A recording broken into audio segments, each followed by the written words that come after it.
the other thing that you need to keep in mind is like when you go through the proper sequence, you commit to flow and then you perform your task.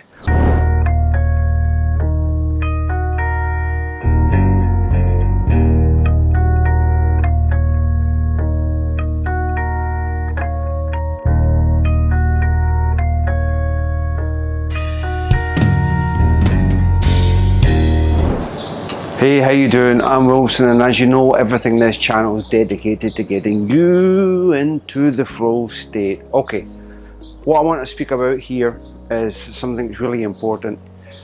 Everybody that's out there has that sort of self-help community mentality, that sort of get rich, I want to be wealthy kind of vibe, kind of attitude, has this reputation of expressing the feeling of commit to what you want to do, you know, all or nothing kind of attitude. If you want to achieve the goal, you commit to everything. You burn the ships behind you and you go for it, okay? You know exactly what I'm talking about here, right? I want to achieve that task. Basically, I'm all in. I'm all in.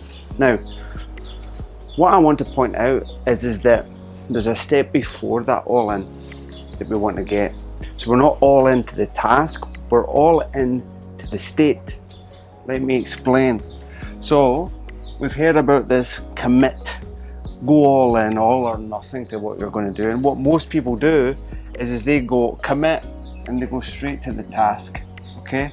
They're all in at the task that they want to do, all in. However, what you want to do is not commit to the task, but commit to your flow.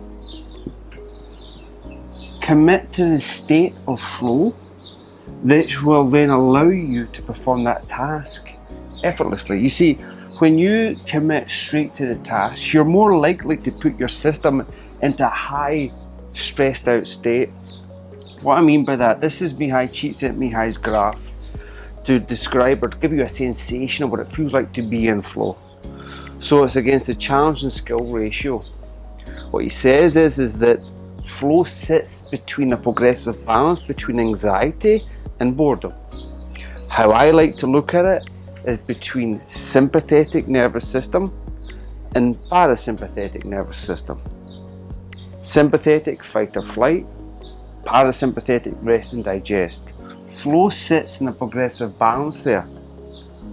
So when you commit to putting yourself into a flow, into that progressive balance, you're more likely to be able to achieve that task effortlessly. And if you don't, if you commit straight to here, what you're going to do is keep yourself up in this sort of stress-based state here. Now, another way to look at it, if you can imagine, by using, in health and fitness, there's a scale called rate of perceived exertion. 1 is dead easy, okay, and 10 is hard. You want to think of sitting at a 7. You think flow is at a 7. If you commit to the task, fully commit to the task, burn the ships behind you kind of attitude, what you're doing is you're taking over with you a sort of stressed out 10 state. You're up here. Your body's really highly stressed, okay?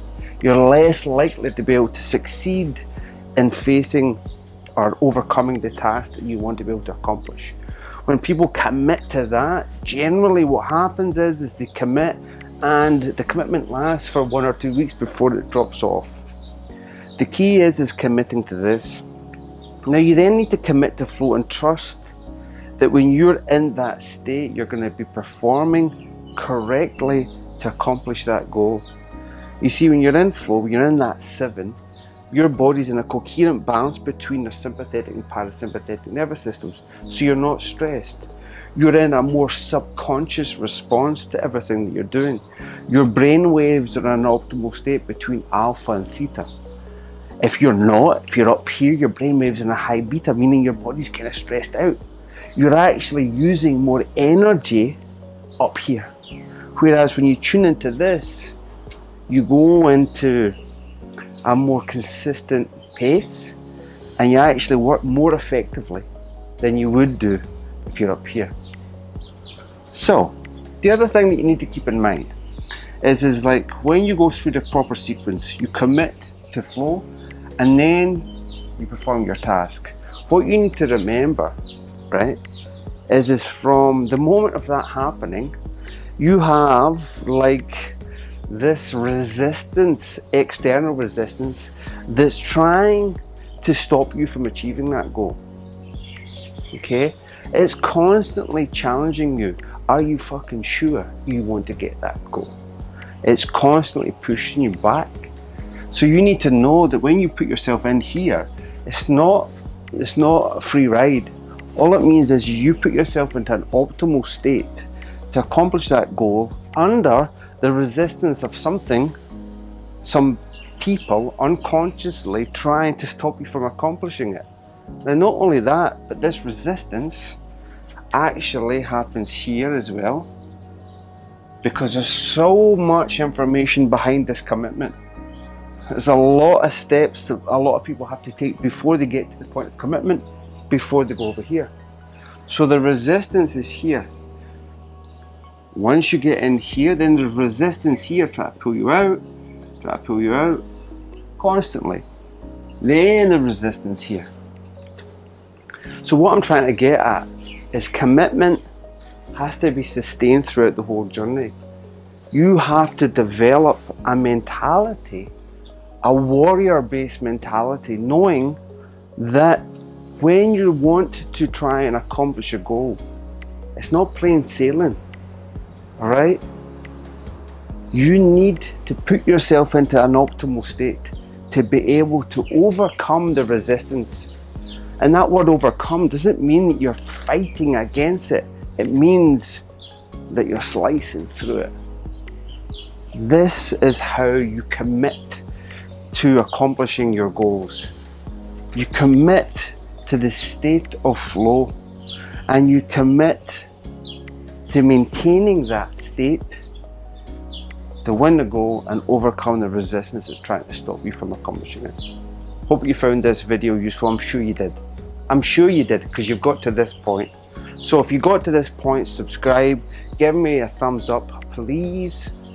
Sounds like I'm begging, but it's good for the algorithms, and you giving this means that you're kind of sharing it with the rest of the people out there that would find this information useful. I'll speak to you again soon. Ciao.